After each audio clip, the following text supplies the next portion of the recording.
Blessed morning po sa ating lahat, sa mga online, and nandito po ngayon nakasama natin physically. Salamat po sa inyong presensya. And we welcome you sa ating first service. Amen. Purihin po ang Panginoon sa kanyang kabutihan at sa kanyang kapapatan. Sa umaga pong ito, inangayahan ko po ang lahat na tumayo at tayo ay magpuri sa ating Panginoon. Ating sambahin ang kanyang pangalan sapagkat siya'y mabuti, siya ay dakila. Hallelujah.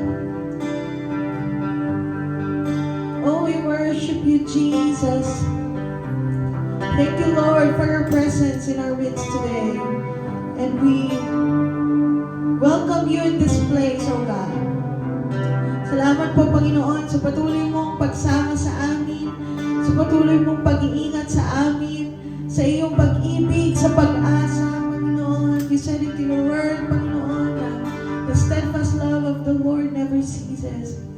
His mercies never come to an end, and they are new every morning. Great is your faithfulness, O God. Lord, maraming pong salamat. I just pray na ikaw ang patuloy na kumilos sa amin, sa aming mga buhay, sa aming mga personal na buhay, O Diyos. Kaya naman, sa iyo po ang aming papuri pagsamba sa pangalan ni Jesus, aming namin.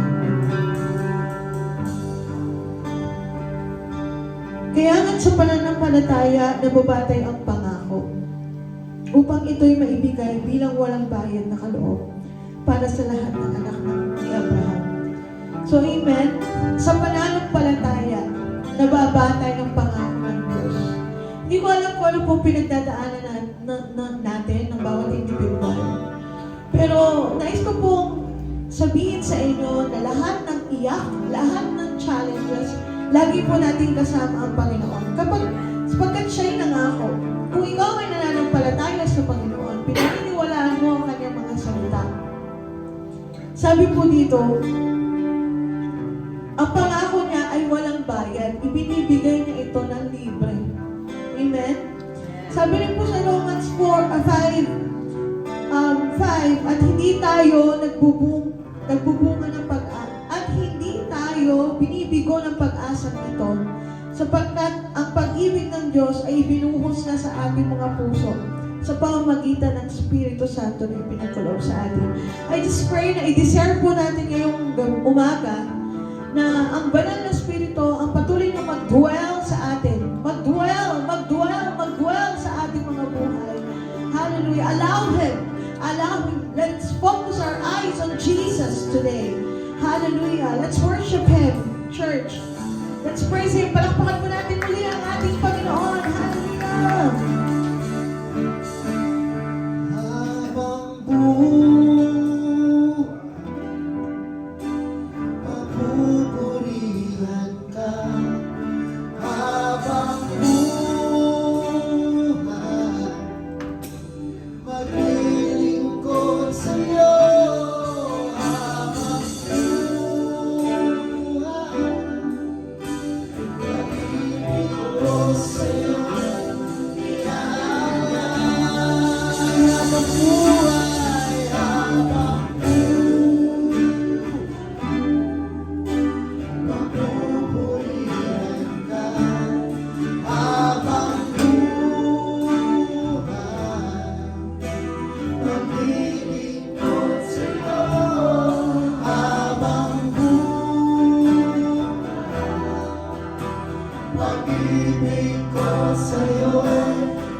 Sa bawat araw ng pag-isip ko, laging nadarama, wagas mong pagsita. Sa bawat araw ng pag-iika, pangako mo ay naririto. Pangako mo'y magpapatuloy. Pangako mo'y di magbabago. Di magbabago. Di magbabago. Pangako mo ay naririto. Pangako mo'y magpapatuloy. Pangako mo'y di magbabago. Di magbabago. Di magbabago.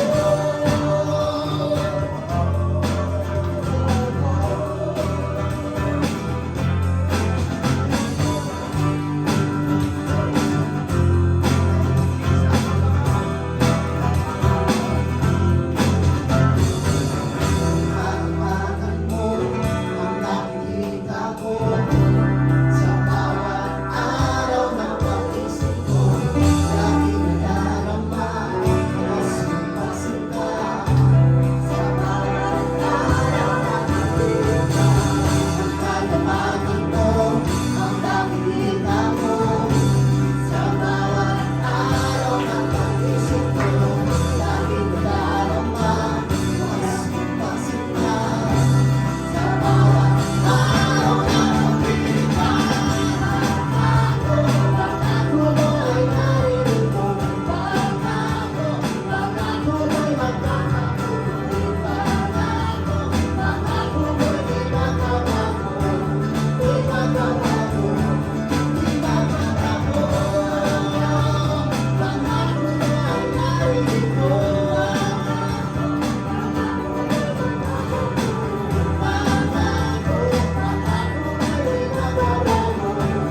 Di magbabago. Di magbabago.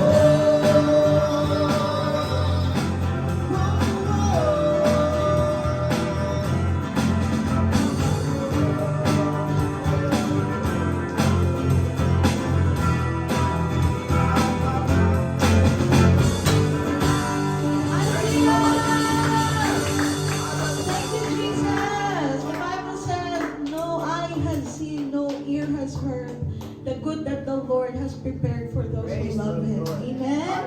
Amen po ba? Sino po dito nananampalataya sa Panginoon? Hallelujah. Amen? Ang sabi po kanina doon sa binasa namin, dahil sa ating pagtanggap sa Panginoon, ang pangako niya sa pananampalataya, ang pangako niya ay binigay niya po ng libre. Kaya sa umaga nito, tayo po ay umawit, sumamba sa Panginoon. Hallelujah.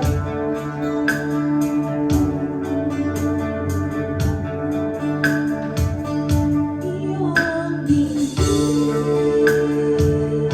itong dalangin, sa puso at damdamin, maghari ka sa akin, nagsusumbao. O Diyos, ako'y yakapin mo, ayoko nang sa'yo ay malayo.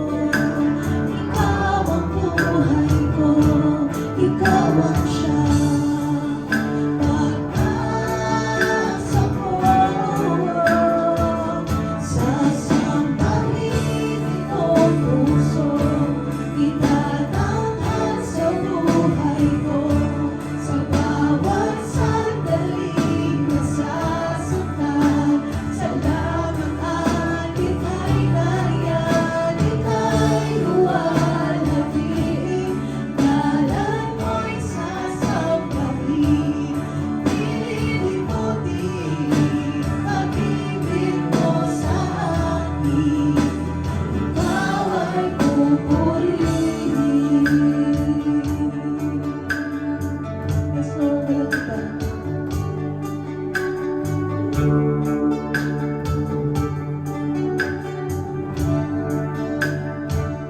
Papupurihan, banal mong ngalan, Hindi mo ko iniwan, tapat ka ng sandigan, nagsusumpa mo. O Diyos, ako'y yakapin mo, ayoko na sa'yo ay malayo. Ikaw ang buhay ko, ikaw ang siyang pag-asa ko.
Hallelujah!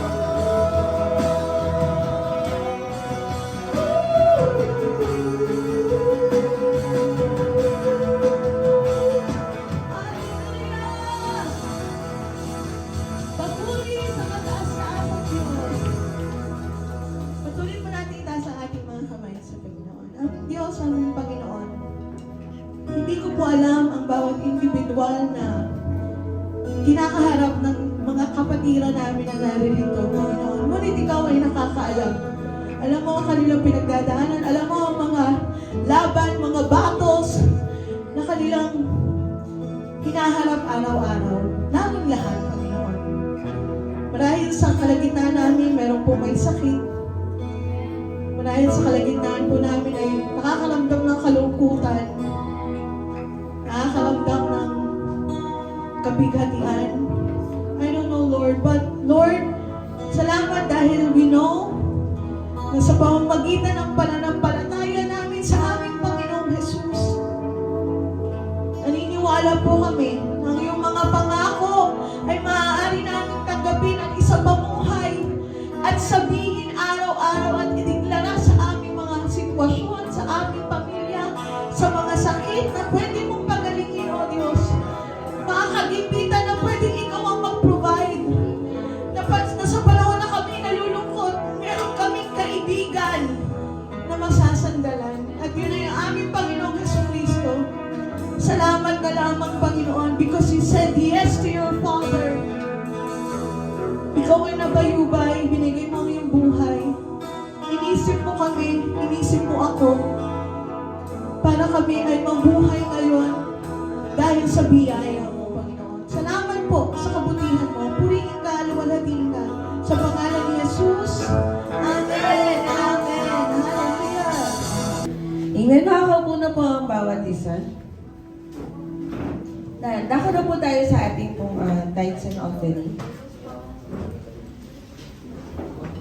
So as we gather today po, let us take a moment to reflect on the importance of tithes and offering sa ating pong spiritual journey.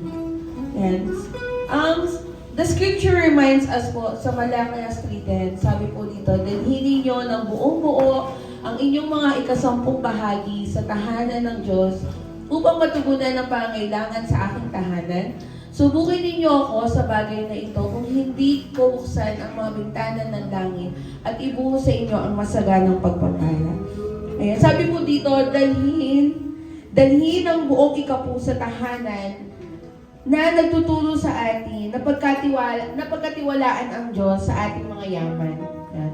Ang pagbibigay po ng ikapu ay hindi lamang po siya isang tungkulin. Ito ay isang pagsamba at pagpapahalaga po natin sa ating pong Panginoon. Amen po? Amen. Tinutulungan nito ang ating simbahan, yan, sa mission po nito at nagpapalawak din po ito sa pagmamahal ng Diyos sa mga nangangailangan. Sa ating pong pagbibigay ngayon, gawin po natin ito na may pusong masaya. Yan. Kung ano man po yung ating pong ibibigay ngayon sa ating pong Panginoon, gawin po natin ito ng pusong masaya. Batiin na ang bawat kaloob po na ipagkakaloob nyo ay malaking maitutulong din po sa bawat isa sa atin at sa bawat gusto pa pong tulungan ng ating pong iglesia. Ayan. So sige po, tayo po'y manalangin. Aming Diyos, aming Panginoon, maraming salamat po sa mga kaloob at handog na ito na inyo pong pagpalain ang bawat isa, Panginoon. At patuloy na ikaw ang siyang madakila sa buhay po ng bawat isa sa amin. Naniniwala kami, Panginoon, na bubuksan mo ang dulungawan ng langit para po sa amin, Panginoon. Na patuloy na nagtitiwala at buong puso nagbibigay na aming pong kaloob at handog para sa iyo, Panginoon. Wala pong ibang maitaas at mapupulihan, kundi ikaw lamang. Sa pangalan ni Jesus, Amen. Tubo tayong lahat.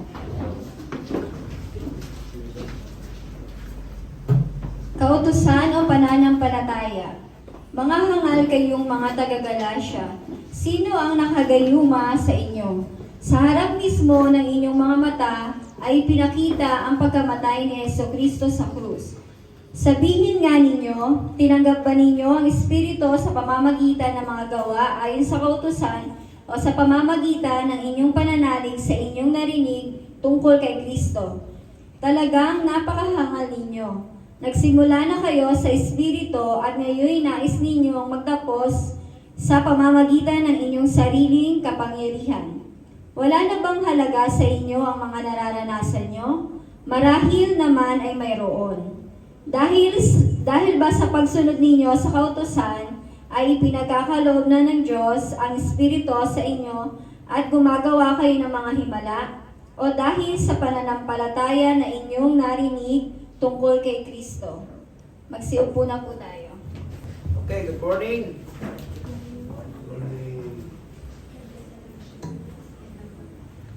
Okay, magandang umaga po sa ating pong lahat, no? Ito po yung oportunidad natin para muli tayo magkasama-sama at papurihan at sambahin po natin ang ating Panginoon. So tayo po ay nasa panglimang serye na ng ating pong paksain patungkol po sa aklat po ng Galacia, no? Ang Galacia po ay isa pong iglesia kung saan ang ating pong Apostol Pablo na napakasipag nung panahon niya ay nakapagbigay ng pagtatanim ng salita ng Diyos sa isang lugar. At ito na nga po yung Galatia kung saan nagkaroon po ng iglesia sa lugar na yon. Ngayon, tayo po ay nasa palimang serye na. Kung niyo po natatandaan at kayo po ay matandain ha, at kayo po ay talaga nakikinig, ang mabuting balita ay hindi dalawa, hindi tatlo, kundi isa lang. At yan ay walang iba kundi ang Panginoong Yesus. At ang mabuting balitang ito ay individual, personal. Ibig sabihin po ay hindi po tayo makikiasa sa iba. Ito po ay personal nating kinikilala bilang ating sariling Panginoon at tagapagligtas. Ang pangatlo po, hindi naman natin ito pwedeng sarilinin. Kailangan po natin itong ibahagi sa asawa, kaibigan, kakilala, kapitbahay, na malabo pa sa kanila kung ano ba itong mabuting balitang ito. At ang pang-apat po, yung tayo na nagbabahagi ng salita ng Diyos, dapat meron po tayong impact o tayo po mismo sa buhay natin, nakikita yung ating pong sinasabi. So, malaking katanungan po ngayon, sa mga panahon na tayo po ay nasa tama na, alam na natin kung ano yung tama, nasa mabuti na tayong direksyon, ang tanong natin ngayon, nanaisin ko pa ba? Ayan, yun po yung paksa natin sa panglima, no? Nanaisin ko pa ba na ikaw ay nasa tama na, pagkatapos babalik ka pa doon sa mali? Alam po ninyo, ang ating pong personalidad, no? Ang ating pong pagiging tao ay namumuhay nang naaayos sa kung ano na yung natutunan natin. Di ba? Halimbawa, katulad po ng pananalangin. Kapag ito po'y natutunan na ninyo at naranasan na ninyo kung ano ang impact sa buhay ninyo, hindi nyo nabibitiwan. Di ba? Hindi nyo nabibitiwan ang hindi manalangin. Kasi nasanay ka na. Naintindihan mo na ang kahalagahan ng pananalangin. Ganon din po sa pagsamba. Kapag ito po ay isang bahagi ng buhay na ninyo, kahit na wala kayo sa ganitong pananambahan, nasa bahay lang kayo, nasa kwarto, ano man ang inyong ginagawa, kahit sa pamamalengke, at nakasanayan nyo na ang pagsamba, umaawit kayong kusa eh. Nararanasan nyo po ba yan? Kusang humihimig ang inyong labi para umawit sa Panginoon. Kasi naramdaman nyo na eh. At pagdating sa ganitong pagsamba, hindi na kayo naiistorbo ng iba eh. Gusto nyo, nakatuon lang kayo sa Panginoon. Tama ba? Pagdating naman sa Biblia, pag nakita po ninyo ang sarap ng pagbabasa at yung pangungusap ng Diyos tuwing kayo ay magbabasa, para kulang na yung isang araw eh, na hindi nyo papansinin ang salita ng Diyos. Pero doon po sa hindi natututo, lahat baliwala. Pag pakikinig ng salita ng Diyos, pasok sa kabila, labas sa kabilang tenga. Kaya ikot ng ikot ang panahon, ikot ng ikot ang araw, linggo, buwan, taon, walang nagbabago. Kasi ang totoo, walang natututunan. Tama ba? Siguro iniisip niya, kami naman ay kasama na sa Jehaw eh. Okay na yon. Di ba? Okay na yon. Paminsan-minsan nakakapakinig naman kami, okay na yon. Sa inyo okay, pero kayo nun hindi okay. Hindi okay dahil Anak, ano bang bahagi sa buhay mo ang talagang nahihirapan kang unawain ang aking gustong mangyari sa iyo? Di ba? So tayo po individual. So kapag tayo po ay natuto isa-isa ng tamang pananalangin, pagsamba, makikita mo yung maturity ng church, umaakyat siya sa isang malagong kaparanan. Pati disiplina, pati yung oras, pati yung pakikinig sa salita ng Diyos, halatang halata mo sa ating lahat. Kasi meron nang natututo eh. Meron nang namamature. Pero doon sa mga hindi natututo pa, di ba? Kahit sa pakikinig sa salita ng Diyos, hindi mo papansinin eh. Meron kang ibang agenda sa buhay mo. Ngayon, doon sa mga natuto na, at doon sa mga nagbigay na ng oras para sa Kanya, ang tanong nga natin, naisin mo pa ba? Gugustuhin mo pa ba na ikaw ay natuto na, pagkatapos babalik ka na naman sa lugar na hindi mo pagkatuto? Di ba meron tayo sinasabi na lesson learned? Pagkatuto mula doon sa mga pagkadapa natin o mga aral na natuto na tayo. Di ba? Sabi nga nung isang driver doon sa Tagaytay kung saan kami po ay nagpunta, sumakay kami doon sa tinatawag nilang tuktok eh. Ano? Meron pa bang ibang term doon sa tuktok? Yung tricycle na tatlo din ang gulong niya pero malaki siya, sumakay kami doon. Sabi niya, dito sa lugar na to, dumaan ako, nahuli ako. Mula noon, natuto na ako. Di ba? Kaya mula noon, hindi ko nagugustuhin balikan pa yung mga bagay na nagkamali ako. So dito na ako sa kung ano ang tama. Kasi po, natuto na ako eh. Di ba? So, yung pong hindi natututo, kahit mali, balik ng balik. Pero doon sa natututo na, yung mali, hindi na niya ito babalikan. Okay? Meron nga po tayong mga kasabihan. Unang kasabihan, huwag mong kakainin ang kanin na mainit pa at iluluwa pag napasok. Ito'y kasabihan doon sa mga maagang gusto mag-asawa, di ba? Ayan, diba? Parang meron si Michelle ah. May hugot kay kay Hermes. Kay Hermes. Sumunod, walang baboy na marumi na pinaliguan at di rin babalik sa lugar na marumi. Yan, balik ng balik eh. Balik ng balik talaga siya eh. Ito pa, pera na naging bato pa. So, ibig sabihin, eto na. Binigay na sa iyo yung magandang buhay, pinakawalan mo pa. Sinayang mo pa. Di ba? Isa pa, sinayang na pagkakataon ay di na muling babalik kung hindi man ay sa matagal na panahon uli. So, pinalampas mo eh. So, yung pagkakataon yun, pinalampas mo, hindi mo inintindi, hindi mo ininawa, babalik yan pero sa matagal na panahon uli. Diba? So, ilan yung pagkakataong pinalampas mo? Ilan yung pagkakataon na sana ikaw ay natuto, hindi mo binigyan ng pansin? So, sinong nawalan? Kaya yung iba, umaakit na paket, ikaw na iiwan pa sa baba. So, ngayon, magkakaroon ka ng pakiramdam na parang hindi na ako pwede sumabay, iiwanan mo na ng tuluyan yung mga bagay na kung saan ikaw ay lalago. Kaya ito po si Apostol Pablo sa Aklat ng Galacia, meron po siyang gustong pag-isipan nila eh. O, pag-isipan mong mabuti. Sabi ni Apostol Pablo, una, hangal ang bumabalik sa kadiliman at kamalian. Mismo ang banal na kasulatan sa terminong ginamit ni Apostol Pablo sa kanyang pagbalik, hangal. Ang ibig sabihin ng salitang hangal dito ay bakit hanggang ngayon hindi ka pa natutututo. Okay? Sobrang hangal mo naman. Dahil napakatagal na beses naming sinasabi sa iyo to, bakit naman hanggang ngayon hindi mo natututunan? O kaya naman natutunan mo na, pero bumalik ka uli doon sa mga bagay na hindi tama. Kaya sabi ng Galacia 3:1-5, mga hangal kayo, basahin natin. Mga hangal kayo, mga taga-Galacia, sino ang nakagayuma sa inyo? Sa harap mismo ng inyong mga mata ay ipinakita ang pagkamatay ni Jesucristo sa krus. Sabihin nga ninyo, tinanggap ba ninyo ang Espiritu sa pamamagitan ng gawa ayon sa kautusan? O sa pamamagitan ng inyong pananalig na inyong narinig tungkol kay Kristo? Napakahangal ninyo. Nagsimula na kayo sa Espiritu at ngayon nais ninyong magtapos sa pamamagitan ng inyong sariling kapangyarihan. Wala na bang alaga sa inyo ang mga naranasan ninyo? Marahil naman ay mayroon. Dahil ba sa pagsunod ninyo sa kautusan ay ipinagkakaroon ng Diyos ang Espiritu sa inyo at gumagawa kayo ng mga himala? O dahil sa pananampalataya ng inyong narinig tungkol kay Kristo? Ano sabi niya sa mga taga-Galasya? Saksi na nga kayo eh.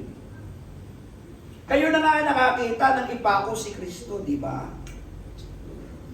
Kayo na nga nakasaksi na yung ipinapako natin, walang kasalanan.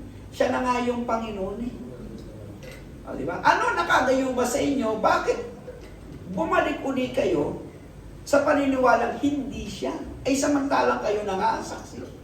Ito ba ay dahil sa pagsunod nyo sa kautusan? O doon sa pananampalataya nyo kay Kristo Jesus? Bakit lagi nababanggit ang kautusan?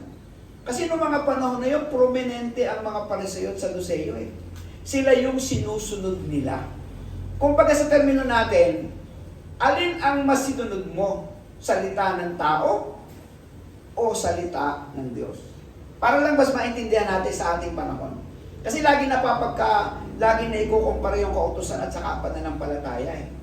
Ang kautusan, pang-tao. Ang pananampalataya, pang-Diyos. Ang kautusan, taglay-taglay ng mga makakapangyarihang religyoso nung panahon na yon, Pariseo at saka Saduceo. Sila yung nagsulusuli. Diba? Sila yung nagsulusul, kaya si Jesus napako at pinili ng tao na ipako sa krus. Si Jesus. Oh, kaya sabi niya, saksi kayo eh. Kayo ang nakakita eh. Kayo ang nakasubaybay sa turo ni Jesus. Eh bakit ngayon, na alam na ninyo, sino na naman ang nakagayuma sa inyo? Bakit bumalik na naman kayo sa maling paniniwala? Ito ba ay dahil sa utos na naman ng tao? At hindi yung paniniwalang dapat ang pananampalataya ay kay Hesus Kristo lamang. O, di ba? Kaya sabi niya, hangal kayo na bumabalik sa kadiliman at kamalian. Kaya ang mga tanong dito, anong makakabuti kung ikaw ay babalik? Tama ba na pag linggo-linggo nagsasama-sama tayo para sambahin ang Diyos? Amen. Tama po ba? Amen. O, ano ang makakabuti kung ikaw ay babalik sa dati mong galaw na hindi ka nagsisimba? Meron ba? Diba? O, tama ba na ikaw ay gumagalang, nagsasabi ng po at opo sa iyong mga magulang? Tama po ba? Yes, O, ang tanong, ano ang makakabuti kung babalik ka sa ugaling walang paggalang sa magulang? Wala naman eh. O, di ba? Walang makakabuti kung babalik ka doon sa mga bagay na mali.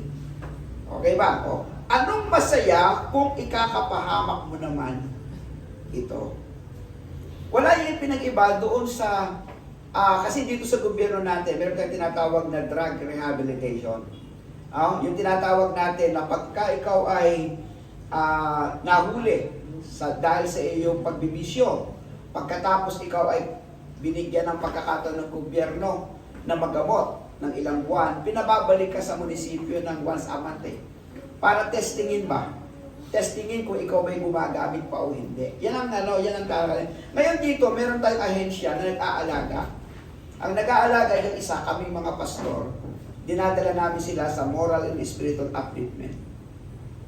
Okay? Ang nakakalungkot dito, pagkatapos mong ituro, pagkatapos mong pag-graduatein, pagkatapos bigyan ng sertipiko ng barangay na ikaw ay okay na, bumabalik ulit. Bumabalik ulit. Kahit mo testingin ulit, naandyan na naman. O ang tanong, ano ba saya kung ikakapahamak mo na naman ito? Walang masaya. Napakababaw ng katuwiran. Napakababaw ng katuwiran. Ang katuwiran nila, ay narito ang barkada ko sa loob. Dito kumakain ako 3 beses maghapon, may tulugan ako. Samantalang sa labas, ayaw akong tanggapin ng lipunan eh. O, di ba? So, imbis na ang isip nila, ay nasa tama na ako, naituwid na ako, binigyan ako ng bagong pagkakataon para mabuhay. Merong konting kahangalan, bumabalik uli sa mga bagay na alam nilang ikakapahamak nila. Pangatlong tanong, kadiliman o liwanag? Sagot natin, di ba, liwanag? Ayaw natin sa kadiliman. Ang tanong, bakit kadiliman? Anong meron dyan? Ano ang masaya dyan? Ano ang maganda dyan?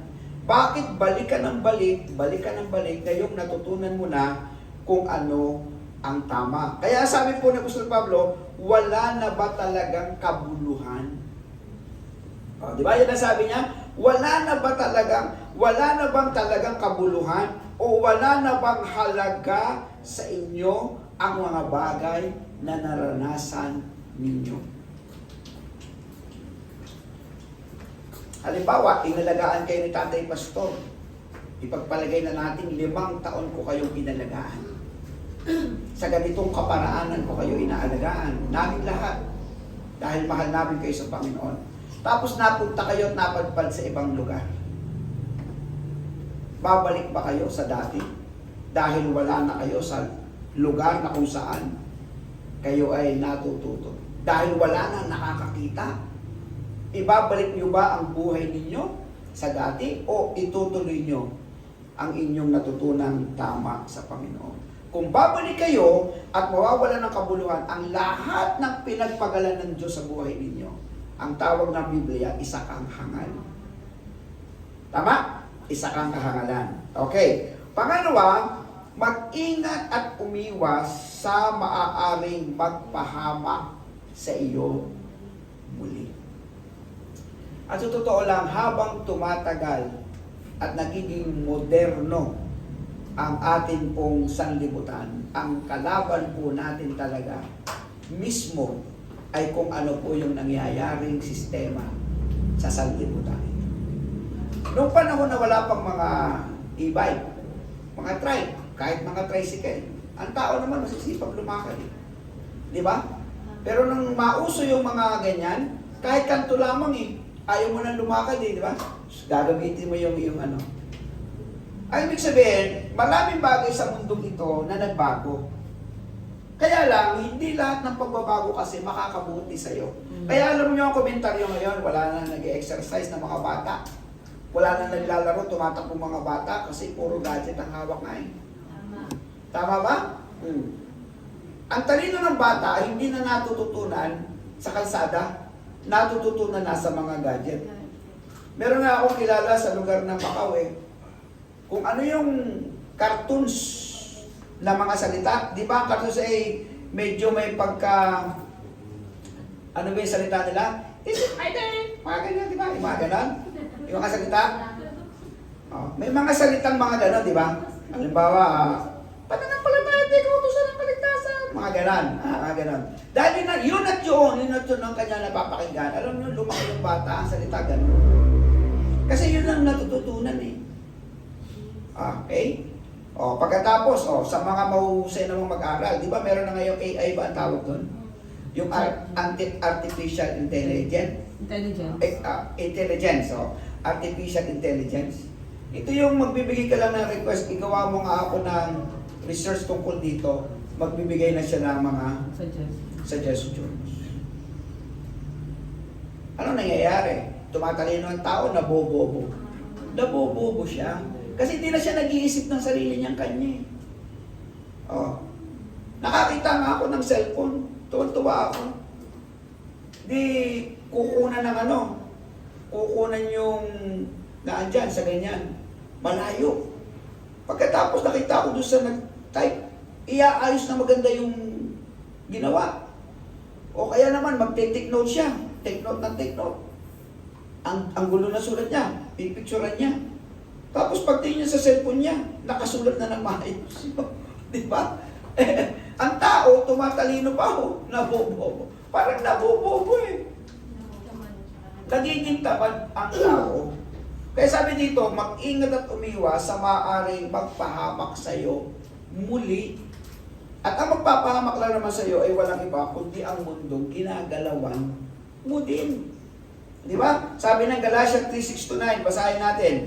Tulad ng nangyari kay Abraham, sumampalataya sa Diyos, at dahil dito siya itinuring ng Diyos na matuwid. Tama o mali? Tama naman. Kung gayon, maliwanag na nananalig sa Diyos ang mga tunay na anak ni Abraham. Tama, mali? Tama rin. Bago pa ito nangyari, ipinahayag na ng kautusan ng pagwawalang sala ng Diyos ang mga hindi sa pamamagitan ng pananampalataya. Ang magandang balitang ito ay ipinahayag na kay Abraham noong paman.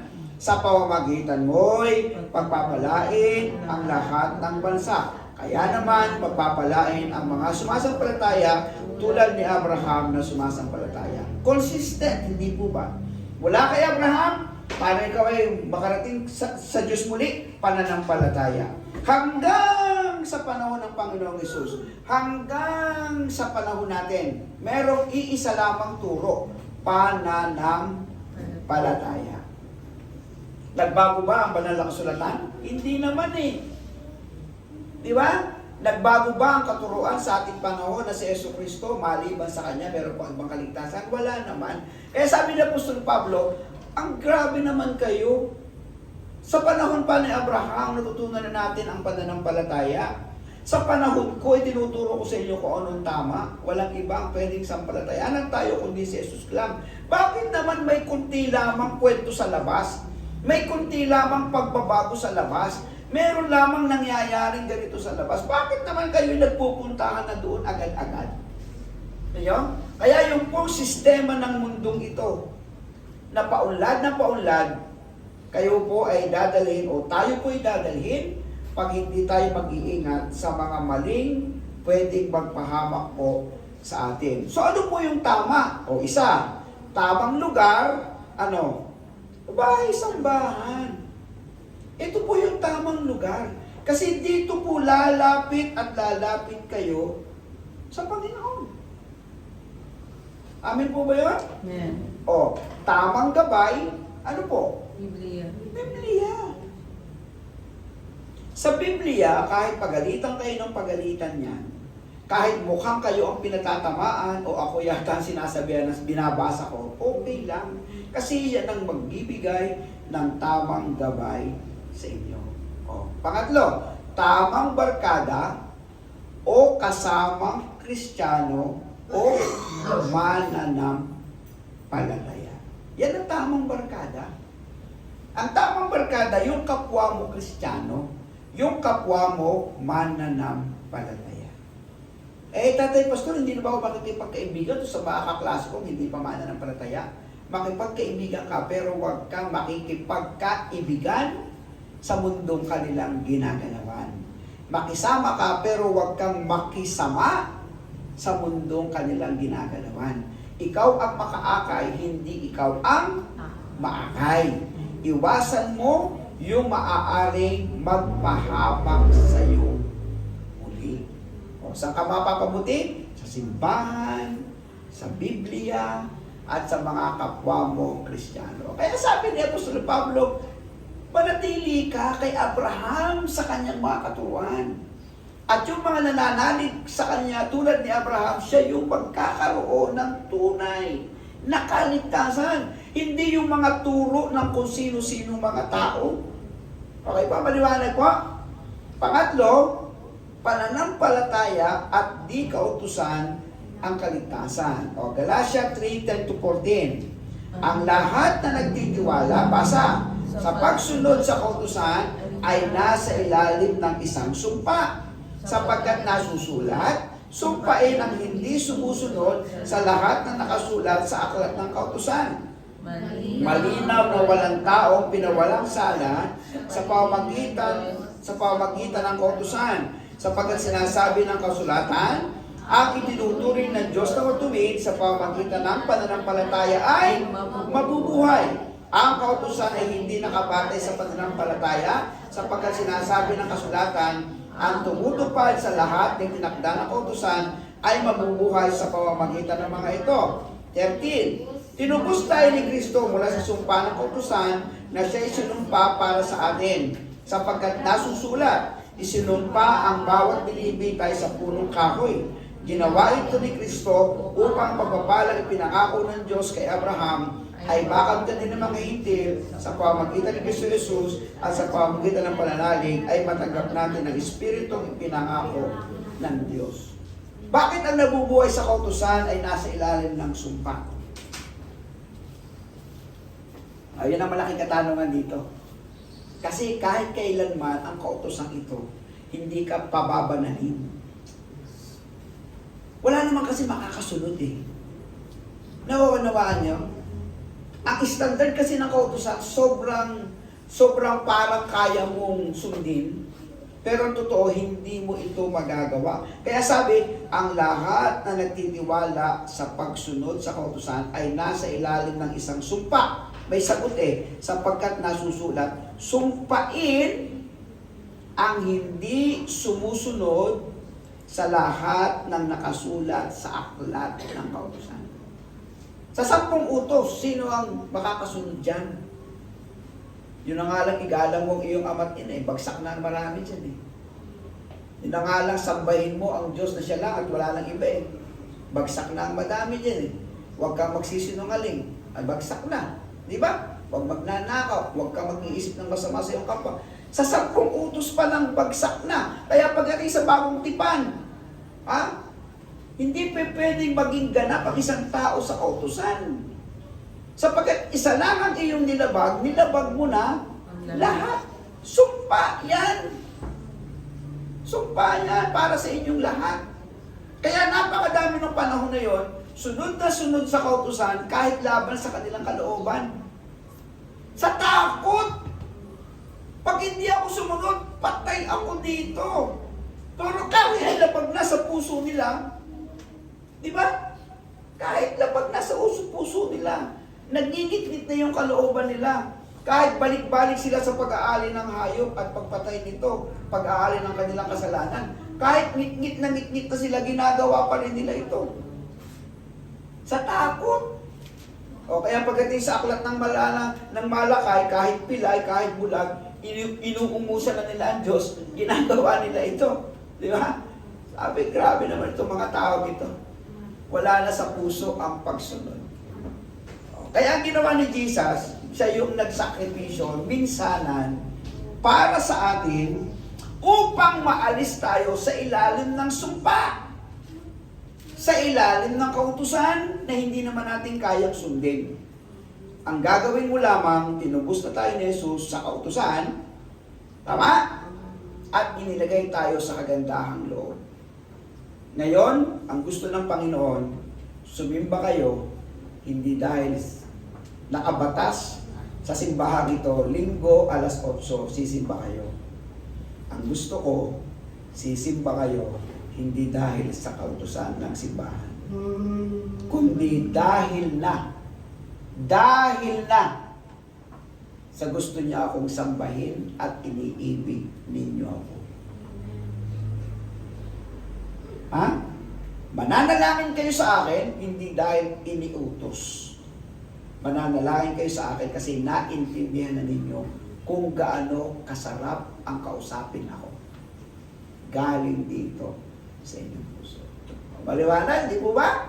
Kaya sabi dito, pananampalataya at di sa kautusan ang ating kaligtasan. Tinubos tayo ni Kristo mula sa sumpa ng kautusan nang siya'y isinumpa para sa atin sapagkat nasusulat, isinumpa ang bawat binibitay sa punong kahoy. Kasama yan eh. Kasama yan sa kautusan. Pero dinaanan ni Jesucristo para tubusin lamang tayo. Tingnan nyo, may sagot ang Biblia. Ginawa ito ni Kristo upang ang mga pagpapalang ipinangako ng Diyos kay Abraham ay makamtan din ng mga hintil sa pamamagitan ni Kristo Jesus at sa pamamagitan ng pananalig ay matanggap natin ang Espiritong ipinangako ng Diyos. Meaning to say, ang ating nunong si Abraham nagmahal sa Diyos, sumamba sa Diyos, umibig sa Diyos, hindi dahil sa kautusan, kundi dahil sa pananampalataya sa Diyos. Ganon din tayo. Lalago kayo, titibay kayo, mananalangin kayo, sasamba kayo sa Panginoon, magbabasa kayo ng Biblia, linggo-linggo sisimba kayo, hindi dahil isinabatas ng simbahang ito ang mga ganito mga bagay. Diba? Ang simbahan po ay gabay lang. Ganito ang tama, ganito ang tama, ganito ang tama. Pero sumunod kayo, hindi dahil iniuutos ng simbahan. Naintindihan nyo? Sumunod kayo dahil nagmamahal kayo sa Diyos. Kaya nga tuwing tayo sasamba, ang ating Diyos ang nag-aantay. Hindi naman kayong inaantay namin eh. Tama? Ang Yada worship, nag-aantay, sasamba at mag-worship kay Lord na naandyan para makinig at magbantay sa atin. Dumating kayo o hindi, tuloy ang pagsamba. Dahil ang Diyos ang siyang narito para ating sambahin. Ganun po yun. Kaya ano po sabi dito? Si Jesus lang at wala nang iba. Ngayon, tiyakin lang na ito ay totoo sa isip. Naunawaan? Tiyakin lang na ito ay totoo sa puso. Totoo at walang pag-aalinlangan.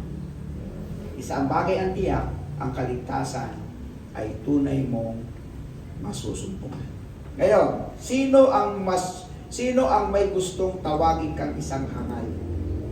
Di ba wala? Gusto natin tawagin tayo ng Diyos matalino at tapat na lingkod ng Panginoon. Ngayon, kung wala, kung ganon, ito at gawin mo. Manatili ka sa tama, manatili ka kay Jesus, manatili ka sa pananampalataya, at sa kagandahang loob ng Diyos, mapangyari ang lahat ng ito. Kaya isang malaking tanong, nanaisin mo pa ba? Nanaisin mo pa bang bumalik ka muli sa lugar na kung saan ikaw ay napabuti na? Okay? So, dadako po tayo ngayon sa banal na hapunan. Hilingin po natin ang presensya rin ni Ate Evelyn saka ni Ate Janet na maging katuwang sa preparasyon po ng banal na hapunan. Habang meron tayong siguro bahagyang musika na pwede nating marinig. Okay. Ang banal na hapunan po ay isang napakagandang pag-alaala sa mabuting ginawa ng Diyos sa ating buhay. Salamat po Mami Evelyn, salamat po Mami Janet. Sila po ang ating mga steward sa mga oras na ito.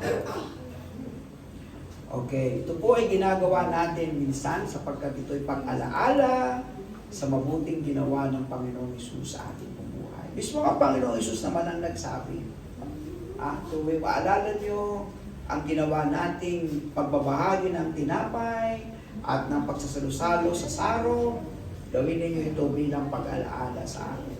Sapagkat ang tinapay ay sumisimbolo ng aking katawan, ng aking pagliligtas sa inyo, ng mga pahirap na dinanas ko para sa inyo.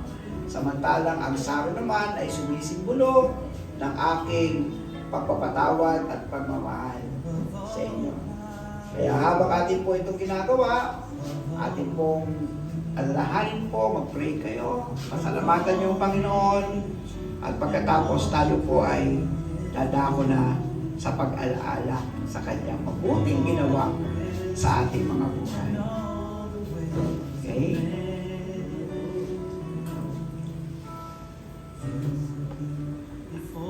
So tayo po ay tumayo. Tayo po tayo.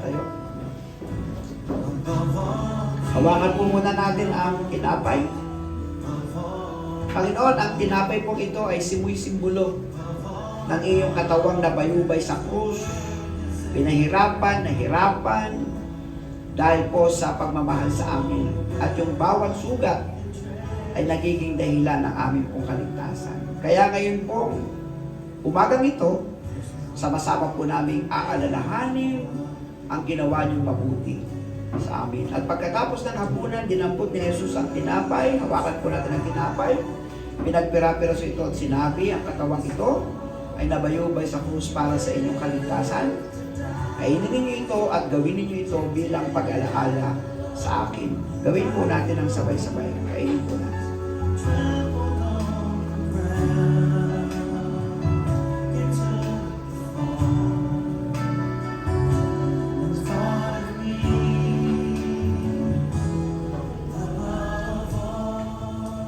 At pagkatapos sinawakan naman niya ang saro.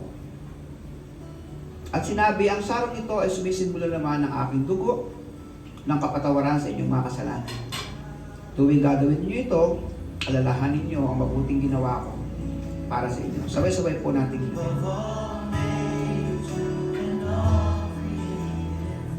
Mabuting Diyos, marami pong salamat sapagkat naging bahagi po kami ng pag-alaala muli sa mabuting ginawa niyo po sa amin. Kailanman ayaw na namin bumalik sa mali.